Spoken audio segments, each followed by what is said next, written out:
Bienvenue dans Extramuros, le podcast qui met en lumière les dirigeants qui ont choisi de développer leur entreprise en région. Nous sommes aujourd'hui avec Thibaut Aliadière, le directeur commercial de Doctolib, licorne française qu'on ne présente plus. Je suis Guillaume Pellegrin, le président fondateur de Newton Offices.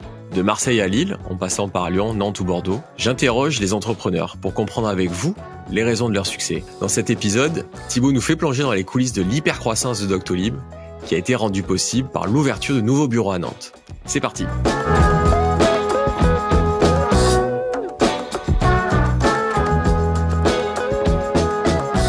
Bonjour Thibaut, bienvenue dans Extramuros. Je reçois donc Thibaut Aliadière, le directeur commercial France de Doctolib et qui est également le responsable du bureau de Nantes de Doctolib. Donc bienvenue Thibaut dans Extramuros. Merci. Si certains n'étaient pas sur la planète Terre ces dernières années, c'est quoi Doctolib, Thibaut ? Déjà enchanté, Guillaume, ravi d'être avec vous aujourd'hui. Doctolib, aujourd'hui, pour effectivement ceux qui le savent pas, Doctolib, c'est de base un logiciel qui permet de prendre rendez-vous avec des professionnels de santé. Voilà, c'est une plateforme qui vous permet de prendre rendez-vous avec des professionnels de santé qui s'est lancée il y a 8 ans maintenant. Et aujourd'hui, les trois grandes raisons d'être de Doctolib, c'est de faciliter l'accès aux soins pour les Français, de simplifier le quotidien des professionnels de santé, et on essaye de bâtir une société d'entrepreneurs dans laquelle il fait bon vivre. Ouais, félicitations. Je pense qu'on est nombreux à utiliser aujourd'hui et à remercier Doctolib qui nous évite des coups de fil incessants sur des boîtes vocales qui ne répondent pas. On connaît tous du coup aujourd'hui cette facilité de prendre rendez-vous grâce à Doctolib. Qu'est-ce qu'on connaît moins ? Quels sont les futurs développements de Doctolib qui fait que ça sera encore mieux après ? Ouais, alors pour refaire un petit peu l'histoire, effectivement, sur les premières années, on a surtout développé la prise de rendez-vous en ligne, qui a permis du coup de faciliter, comme je le disais, l'accès aux soins. On pense notamment à la prise de rendez-vous chez certains spécialistes. Il y a encore 8 ans, c'était compliqué d'avoir un rendez-vous chez un dermato ou un ophtalmo. Ensuite, on a lancé un petit peu avant le Covid, et on s'en remercie tous les jours, un service de téléconsultation. Oui. Pour le coup, on l'avait pas anticipé, le Covid, pas à cause de moi. Non, c'est pas à cause de nous, mais heureusement qu'on avait lancé ce service bien avant, qu'on a pu tester bien avant et qui a été extrêmement utile pendant cette période, qu'il l'est toujours, puisque on a plus de 20 000 utilisateurs aujourd'hui. Je parle d'utilisateurs praticiens. D'accord. Et on a réalisé, je crois, au cours de la dernière année, près de 20 millions de téléconsultations. Waouh. Voilà, donc c'est évidemment énorme. Et depuis peu, on a lancé un nouveau service à destination des professionnels de santé. C'est un logiciel de gestion de cabinet, un logiciel médical qui leur permet de pouvoir gérer toute leur patientèle. Voilà, donc c'était un peu la brique manquante pour les praticiens, qui aujourd'hui peuvent avoir accès du coup à ces trois services. C'est-à-dire qu'ils ont via Doctolib accès également à leurs fiches patients, c'est ça, et qu'ils auront toutes leurs infos centralisées. Exactement, ils ont toutes les informations médicales sur leurs patients qui sont centralisées sur leur compte Doctolib, et ils peuvent également facturer, télétransmettre, etc. Et ça marche vraiment pour toutes les professions de santé, ou il y en a pour lesquelles ça se prête moins bien ?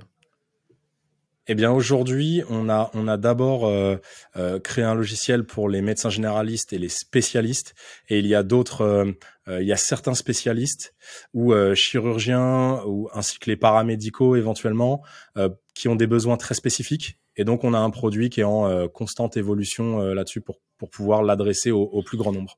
Très bien. Et aujourd'hui, c'est uniquement en France ? Ce dernier service, il est pour le moment uniquement en France. Il est quand même prévu qu'on le déploie également en Allemagne et en Italie dans les prochains mois. Qui sont des pays où vous êtes déjà pour le reste des solutions, c'est ça ? Tout à fait, exactement. Et le plan de développement, c'est quoi ? C'est l'Europe ? C'est le monde ? C'est sky is the limit pour le coup. Donc l'Europe, c'est sûr, le monde probablement.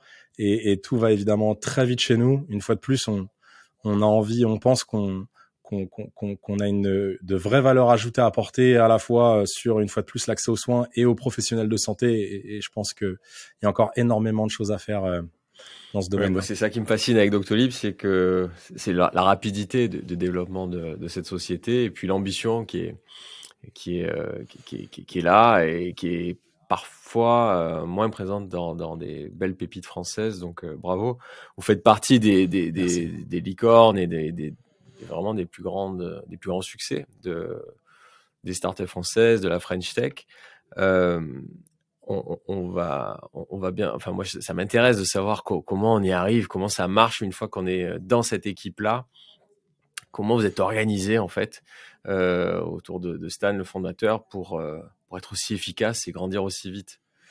Déjà, on est poussé par un fondateur, enfin des fondateurs, mais c'est vrai que l'image de Doctolib aujourd'hui, c'est Stan, c'est un leader incroyable déjà, et les raisons d'être dont je vous parlais, pour le coup, il les incarne parfaitement. Je pense que malgré aujourd'hui qu'on soit plus de 2000 salariés en tout, il arrive à continuer à nous transmettre des valeurs extrêmement fortes. Qu'on partage vraiment tous. Quelques exemples. Bien des valeurs de service, d'humilité, de travail, d'exigence aussi, qu'on partage vraiment tous autour du projet Doctolib. Voilà, donc ça déjà c'est un premier point parce que c'est important de le dire. Bien sûr. En réalité, à ce niveau-là de boîte, je pense que sans un leader exceptionnel et des founders exceptionnels, il y a des choses qui se perdent en cours de route. Aujourd'hui, il arrive à continuer de nous transmettre ça et à nous pousser. Après, on a une organisation évidemment qui est extrêmement bien huilée, service par service, produit par produit, et équipe par équipe. Une fois de plus, avec quand même de l'exigence, mais beaucoup de bienveillance globalement. Voilà. Et c'est vrai que aujourd'hui, il y a très peu de gens qui finalement quittent la société, quittent Doctolib parce que bien on investit beaucoup à recruter les bonnes personnes, les personnes qui vont partager ces valeurs-là, qui vont avoir envie de progresser, qui vont être ambitieuses. Je parlais d'une entreprise d'entrepreneurs tout à l'heure. C'est vraiment, je pense que c'est le mot qui nous caractérise le plus. On est tous, on est des Doctolibers, donc on partage tous vraiment le projet de la boîte. On est tous des entrepreneurs chez Docto. Bravo, voilà. ça me parle. Et si tu es aujourd'hui dans l'extramuros, c'est que vous avez passé les frontières du périph pour faciliter ce développement. Est-ce que je sais que donc tu es le responsable aujourd'hui du bureau de Nantes. Est-ce que tu peux du coup nous expliquer l'origine, comment vous avez choisi une ville comme Nantes? Alors oui, déjà, tout d'abord, on était effectivement initialement à Paris. On a toujours eu quelques bureaux en région puisque de base, toute notre force de vente est un peu partout en France. Donc on a des sales vraiment un peu partout avec des petits bureaux un peu partout. Mais effectivement, il y a peu de temps, on a lancé un Docto Campus à Levallois, mais qui peut accueillir jusqu'à 1000 personnes. Donc on a très très vite rempli. Et il a fallu se poser assez rapidement la question de, où est-ce qu'on va installer un deuxième site pour pouvoir accueillir 1000 personnes de plus. Et à ce moment-là, on a benchmarké assez simplement les 10 plus grandes métropoles françaises. Et à la fin, on hésitait pas mal entre Nantes et Lyon. On a fini par choisir Nantes déjà pour sa qualité de vie, puisque je parlais tout à l'heure de bienveillance, mais ça c'est extrêmement important, on reviendra dessus peut-être après. Mais sa qualité de vie, son écosystème numérique, il y a un vivier de talents, que ce soit sur des métiers tech, produits ou sales à Nantes. Et voilà, c'est les raisons qui nous ont poussés à nous installer. C'est super intéressant. Moi qui suis investisseur dans plusieurs villes françaises et qui côtoie du coup des agences de développement du territoire, le cas Doctolib, c'est peut-être le meilleur exemple de ce qu'il faut faire si on veut accueillir des licornes dans sa métropole. C'est du coup en amont, évidemment, le climat, on le choisit pas, mais c'est savoir travailler donc l'écosystème d'écoles, d'infrastructures de transport, de crèches. C'est vraiment tout ça qui a fait que une fois que ça a été mis en place quelques années plus tard, quand Doctolib regarde, c'est une évidence et on vient là, quoi. Tout à fait. Tout à fait. On a regardé tout ça. Alors, c'est jamais évident quand même d'arbitrer, mais la balance a penché du côté de Nantes, qui réunissait vraiment la quasi-intégralité des critères que nous on recherchait pour implanter ce deuxième site. Alors raconte-nous, vous étiez combien à partir de Paris, et comment la nouvelle a été prise en local, et quelles sont les clés, qu'est-ce qui fait que ça a marché? Qu'est-ce qui fait que ça a marché? Alors déjà, on a d'abord installé des équipes dev, donc tech et produits à Nantes dans un premier temps, dans les locaux dans lesquels on est actuellement. C'était quand ça, du coup? C'était il y a un an et demi maintenant, donc en mai dernier. Et il y a eu d'abord une 50aine de personnes qui s'y sont installées. Ensuite, à partir du moment où on a mis cette première brique, on a ouvert un certain nombre de postes pour proposer de la mobilité interne et proposer à des gens, à des Parisiens, à des Doctolibers parisiens de bouger à Nantes. Il y a eu pas mal de volontaires pour le coup. Et moi, j'ai rejoint Nantes 6 mois plus tard pour y installer des équipes sales et opérations. Et là, il y a une 30aine de personnes qui m'ont suivi d'un coup, et ça a été une très bonne nouvelle, et ça a été plutôt bien accueilli. Ça a permis de créer une dynamique assez forte. Voilà, dès début 2021. Et ce que tu me disais, ce qui était important, c'est d'avoir des piliers de la société qui savaient incarner la culture. Complètement. On parle de bienveillance, de culture. Je parlais de choses qui pouvaient se perdre en cours de route quand une boîte commence à grossir, quand une boîte comme la nôtre commence à grossir, et notamment les valeurs. Et quand on commence à changer de zone géographique, ça devient difficile quand tu vois plus les gens, de continuer à transmettre les bonnes valeurs et les bonnes pratiques, etc. Et pour ça, ce qui a été assez clé chez nous dans notre intégration à Nantes, ça a été de faire bouger effectivement quelques piliers. Voilà, une partie du top management dans chaque équipe a accepté, a décidé de bouger à Nantes pour lancer cette dynamique et transmettre ces valeurs. Quand il y a 50 Doctolibers qui débarquent à Nantes avec leur famille, j'imagine à peu près tous dans la même tranche d'âge, il se passe quoi dans la ville? Alors déjà, il se passe, il y a un gros boom sur le marché de la location. Tout déjà. a séché là, il n'y a plus rien. Exactement. Pour avoir discuté avec quelques agents immobiliers nantais, ils ont vu notre arrivée comme, c'était un peu la ruée vers l'or pour eux, mais ils se sont vite retrouvés. Ouais, exactement, la conquête de l'Ouest. Ils se sont vite retrouvés quand même à court de biens à nous proposer, puisque on avait à peu près tous le même âge, à peu près tous les mêmes budgets, les mêmes besoins, et du coup ça a été assez drôle. Mais effectivement, on s'en est quand même sorti, parce que pour le coup Nantes c'est une ville qui s'est énormément développée ces dernières années à ce niveau-là aussi, et qui attire de plus en plus de toute façon. Donc forcément faut qu'il y ait l'offre qui puisse répondre à la demande en face. Voilà. Mais ça a été un sujet, ça a été un enjeu pour nous au début. C'est quoi le plan de développement à Nantes du coup? Le plan de développement à Nantes, donc on a débarqué à 50 il y a un an et demi. On est aujourd'hui plus de 300. Et l'objectif, c'est d'ici 2 ans d'avoir entre 700 et 1000 personnes à Nantes. Et alors là, du coup, comment vous faites pour recruter? C'est du local, c'est du national, vous faites la même chose à Paris? Vous faites comment? Heureusement, on a une mécanique qui est quand même, une organisation qui est quand même bien huilée. On avait recruté beaucoup de monde chez Docto avant d'arriver à Nantes, donc on a des méthodes qui fonctionnent, des équipes qui recrutent massivement, que ce soit en France, en Allemagne ou en Italie. Et du coup, évidemment, même méthode qui marche depuis si longtemps, même méthode, mais à Nantes. Donc, on recrute évidemment en local. Et aujourd'hui, il y a un pool de candidats, il y a un vivier de talent, pour le coup, à Nantes, qui est extrêmement intéressant. Alors, juste avant de parler de Nantes, est-ce que tu peux nous donner 2-3 recettes, sans tout livrer forcément, mais c'est quoi cette méthode? Ça nous intéresse quand même de savoir bien recruter. Déjà pour bien recruter, il faut savoir véhiculer une bonne image de son entreprise avec des valeurs fortes. On en revient toujours à la même chose, mais le cap. Mais évidemment, voilà, ces raisons d'être là, elles parlent en fait à chaque candidat qu'on peut rencontrer, je pense. En tout cas, toute personne qui a envie de donner du sens à son travail, pour le coup. Donc ça reste notre atout numéro 1 aujourd'hui. Et puis ensuite, une bonne organisation orientée autour d'une équipe de recruteurs, donc de talent acquisition, qui fait un travail incroyable, qui fait toujours en sorte d'être à jour, c'est-à-dire de bien connaître le marché sur chacun des différents métiers sur lesquels on recrute, de benchmarker, d'essayer de toujours être compétitif.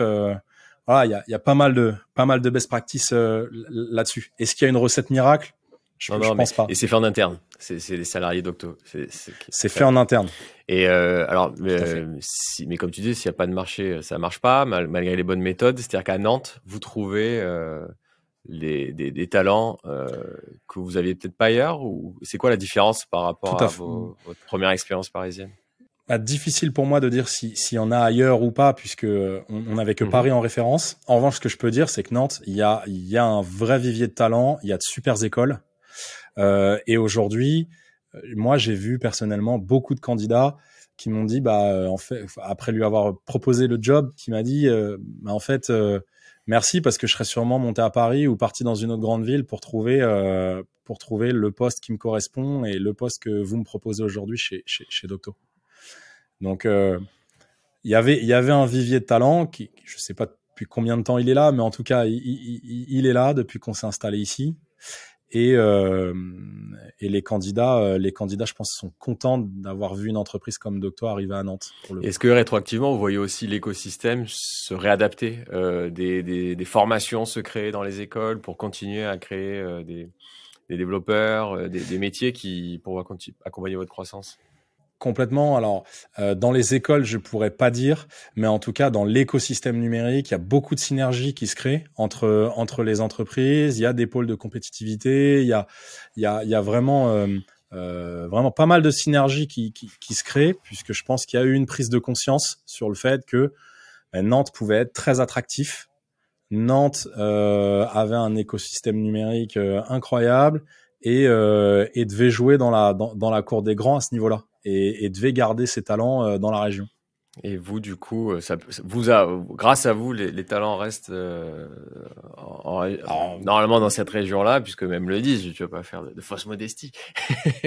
Et pour vous, vous seriez dans un univers plus concurrentiel nécessairement à Paris pour conserver ces talents. Ouais. Complètement.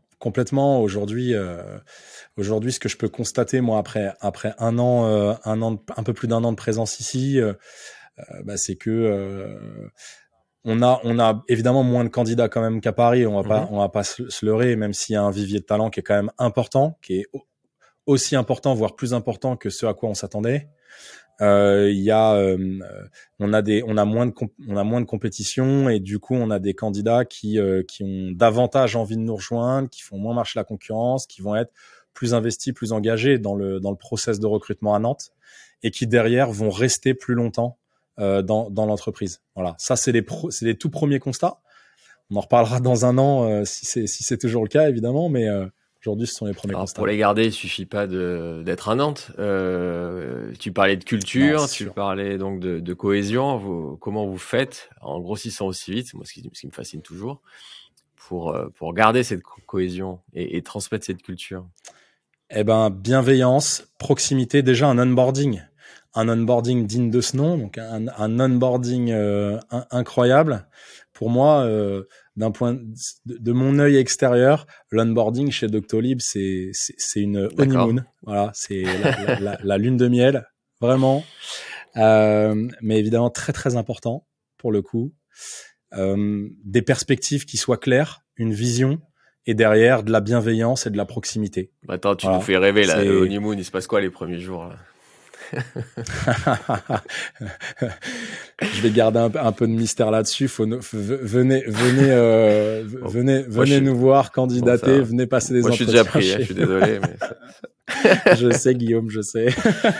Bon, et après cette lune de miel, comment ça marche? Vous êtes partout, vous êtes en Allemagne, en France, donc à Paris, à Nantes. On fait comment pour se connaître? Eh bien, on fait comment pour se connaître? On essaye de créer un maximum de synergie entre les équipes et les différents pays. Et on essaye de se réunir toute la France, l'Allemagne de son côté, l'Italie de son côté, au moins une fois par mois, lors d'événements. Et tout Docto essaie de se réunir au moins une fois par an. Alors, c'est-à-dire que voilà, sur des événements un peu pour qu'on comprenne bien, c'est-à-dire qu'une fois par mois, vous êtes combien au même endroit? Bah, en Allemagne, ils sont 500. En France, on est 1500. Et puis en Italie, c'est encore petit puisque l'Italie vient de se lancer. Donc, bon, on en parle dans 3 mois alors. Ok. Mais ouais. Voilà, exactement. Donc, tu peux. Alors, c'est quoi 1500 Doctolibers au même endroit? On va où déjà? Où est-ce qu'on peut être accueilli? Ah bah, on loue de très beaux endroits. On a fait vraiment des trucs incroyables. J'en sais rien. Qu'est-ce que j'ai en tête comme anecdote? Le Dôme de Paris dans peu de temps, la Tour Eiffel il y a quelques temps, voilà. Et plein de beaux endroits qui peuvent accueillir tous les Doctolibers et qui puissent nous permettre de créer de la cohésion et des synergies fortes entre les équipes. Ouais, j'imagine qu'une fois par mois, vivre des événements aussi exceptionnels, forcément, ça soude. On y travaille un petit peu, et puis j'imagine qu'il y a aussi certains moments pour renforcer la cohésion. Ah bah oui, évidemment. On essaye d'allier l'utile à l'agréable lors de ces événements. Et une fois par an, vous êtes combien du coup avec tous vos bureaux européens? Bah là aujourd'hui, on est 2300 salariés chez Doctolib, et ce chiffre-là, il augmente tous les mois puisqu'on recrute entre 100 et 150 personnes par mois en tout. Donc bientôt le Stade de France. Voilà, chiffre évolutif. Bientôt le Stade de France. Je crois que c'est je crois avoir déjà entendu Stan m'en parler. Voilà. Dire un jour on louera un stade. Eh ben peut-être bien. C'est pas mal. Puis on va y revenir, on va en parler de stade après, mais c'était écrit quasiment du coup. Est-ce que même s'il y a beaucoup d'infos dans la presse, comment on la finance cette croissance? C'est des levées de fonds successives assez rapides? Bon alors pas tant que ça, puisque les levées en fait je pense que le public est au courant puisqu'on communique là-dessus. Et ensuite c'est juste beaucoup de travail pour pouvoir avoir un maximum d'utilisateurs, et derrière chaque euro est réinvesti dans, en fait, la croissance amène la croissance, hein. C'est vraiment ce que je pense, et en fait chaque euro qui nous est reversé, qu'on gagne, eh bien on le réinvestit dans le développement de nouvelles équipes, de nouveaux services, de nouveaux produits, toujours en suivant nos 3 raisons d'être de base. Ouais. Voilà. Et il suffit pas. Je pense que c'est bien aussi de le dire dans cette période où beaucoup de boîtes lèvent beaucoup de fonds. Il suffit pas juste de trouver des investisseurs et de lever des fonds à tour de bras. Derrière, c'est quand même bien d'abattre du travail et de réinvestir ce qu'on gagne pour continuer de grandir. Écoute, merci de le préciser. Ça fait toujours du bien. On dirait que parfois la levée de fonds est juste un objectif, une fin en soi. Donc Exactement. La levée de fonds, ça peut être un moyen, mais c'est évidemment pas un objectif. Ouais. Pour grandir vite, il peut y avoir aussi des croissances externes. C'est quelque chose que vous faites. Il y avait eu notamment en France un concurrent que je connaissais bien, Mon Docteur. Oui. Comment ça se passe? Est-ce que vous le faites souvent, et comment ça se passe quand vous le faites? Pour le moment, on l'a pas fait très souvent, puisque à notre actif le plus connu, c'est Mon Docteur. Il n'y en a pas vraiment eu depuis, si ce n'est là en Italie, Dottori. Voilà, qui était l'équivalent, qui était le numéro 2, mais l'équivalent de Doctolib en Italie, qu'on a racheté là il y a quelques semaines, pour pouvoir assurer une croissance plus forte, plus rapide en Italie. Est-ce qu'ils avaient copié Doctolib? Est-ce que du coup ça a été facile est-ce qu'ils avaient anticipé cette future acquisition, tu penses? Je ne sais pas s'ils avaient anticipé cette future acquisition, mais les planètes étaient plutôt alignées, on va dire. Finalement, c'est un succès permanent. Est-ce qu'il y a quand même eu des cailloux dans la chaussure? Il y avait des choses toujours que finalement des erreurs que vous ne refaites plus? Alors oui, puisqu'il y a quand même eu pas mal de tournants. Moi, je les ai pas tous vécus, mais j'en ai vécu quelques-uns. Et évidemment, parfois, il y a des décisions qui doivent se prendre vite. Il y a certains momentum sur lesquels il faut capitaliser, etc. Et du coup, des erreurs qui se font, puisque quand on prend des décisions assez rapides, forcément, des fois, on fait des erreurs. Et on essaye toujours, quand l'occasion se représente, de pas refaire les erreurs, effectivement. Mais oui, je pense que ça, c'est indépendant aussi de l'hypercroissance. C'est que faut faire des arbitrages, prendre des décisions assez vite. Au vu de là où on en est aujourd'hui, je pense qu'on n'a pas pris de si mauvaises décisions que ça. Maintenant, des erreurs, on en a forcément commises. Et on essaye toujours d'être un peu meilleur à chaque fois, forcément. Mais il y a eu des difficultés. Il y a eu beaucoup de difficultés qu'on ne voit pas parce que derrière, il y a beaucoup de gens qui travaillent, qui sont investis autour de ce projet. Et voilà, mais des difficultés, il y en a eu beaucoup. Et il y en aura encore beaucoup. Et est-ce qu'on te demande des conseils pour d'éventuels entrepreneurs qui hésitent encore à soit à créer une structure, soit à la créer en région? On te pose des conseils parfois sur ça, et tu réponds quoi en général? Alors ouais, on me demande assez souvent en général, surtout en ce moment du coup, forcément dans cette période de crise sanitaire post-Covid, on me pose souvent la question. En général, ce sont des petites boîtes, des startups qui vont être encore early stage, qui se posent pas mal de questions sur leur organisation, où est-ce qu'ils doivent investir, sur quoi ils doivent investir, etc. Ils me sollicitent assez souvent sur OK, Nantes, c'est comment? Est-ce que tu penses que c'est forcément à Paris que ça doit se passer? Est-ce que c'est forcément à Paris qu'on doit monter nos équipes commerciales, etc.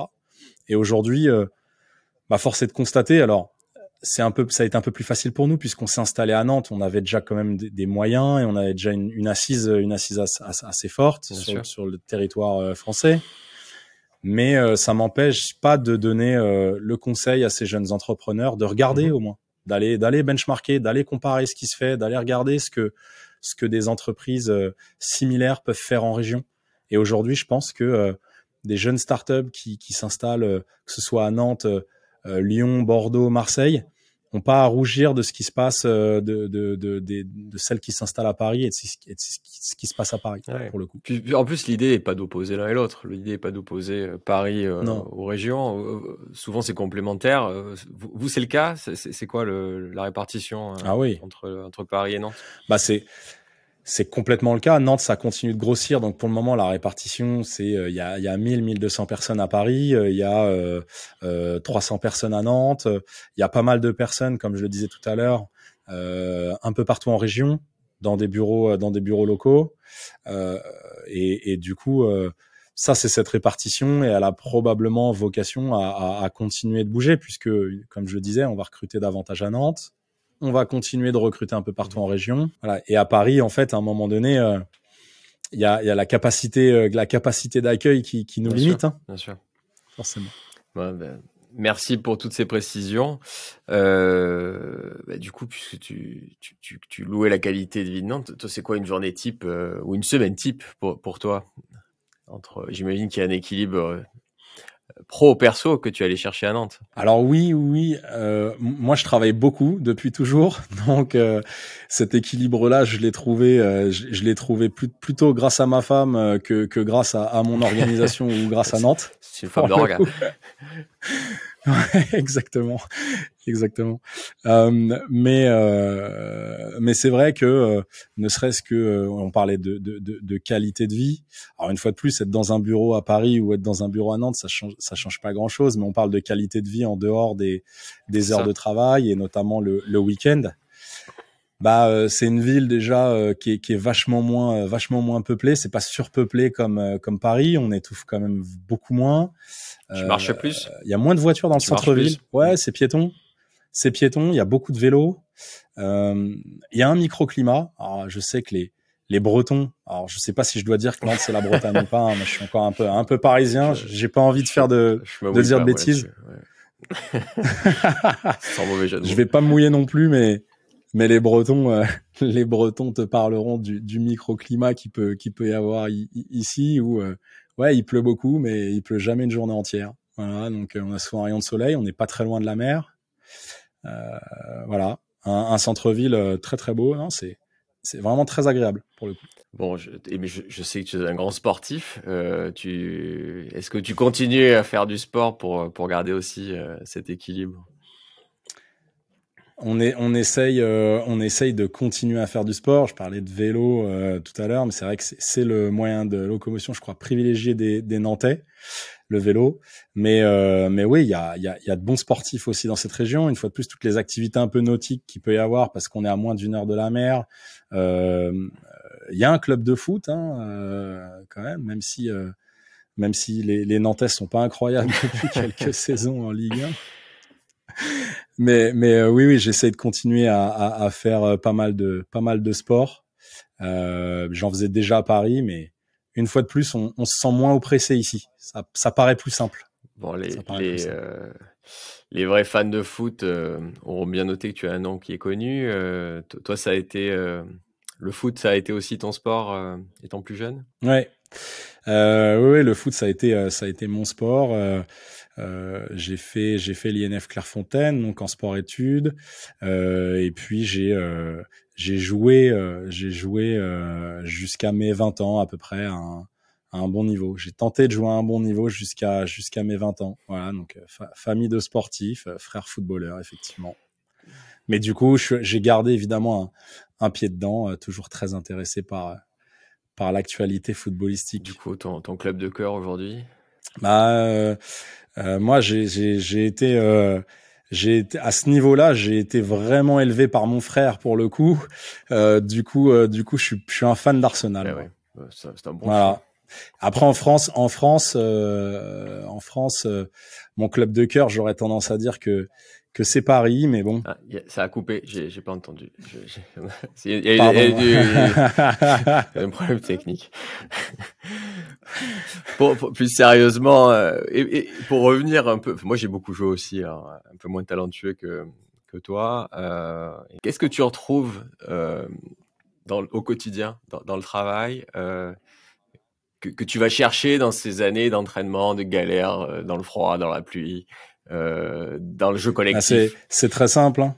C'est très simple. Toutes les valeurs dont je parlais tout à l'heure chez Docto, le challenge, l'exigence, le projet, la bienveillance, la cohésion.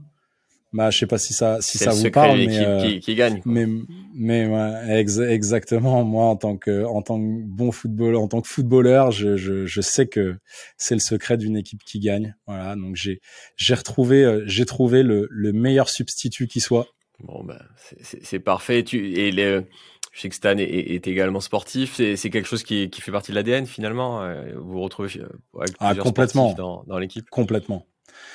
Pour le coup, c'est ce qui fait que souvent on parle le même langage aussi et qu'on se tire les uns et les autres vers le haut pour le coup. Mais ouais, effectivement, Stan a montré un peu la voie là-dessus et puis ouais, il s'est entouré d'une belle équipe de foot. Bon, voilà.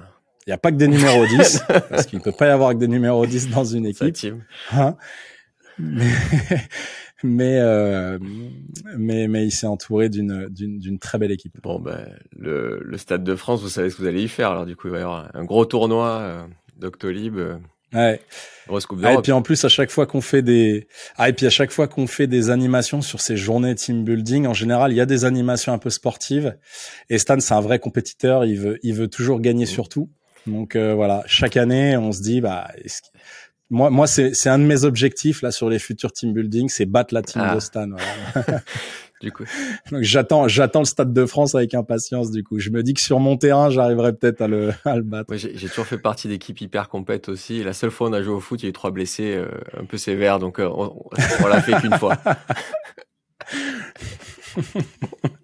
Merci beaucoup Thibaut pour ce voyage dans l'hyper-croissance et à la fois dans la bienveillance. Donc merci pour ce témoignage très inspirant. Merci à vous. Merci Thibaut.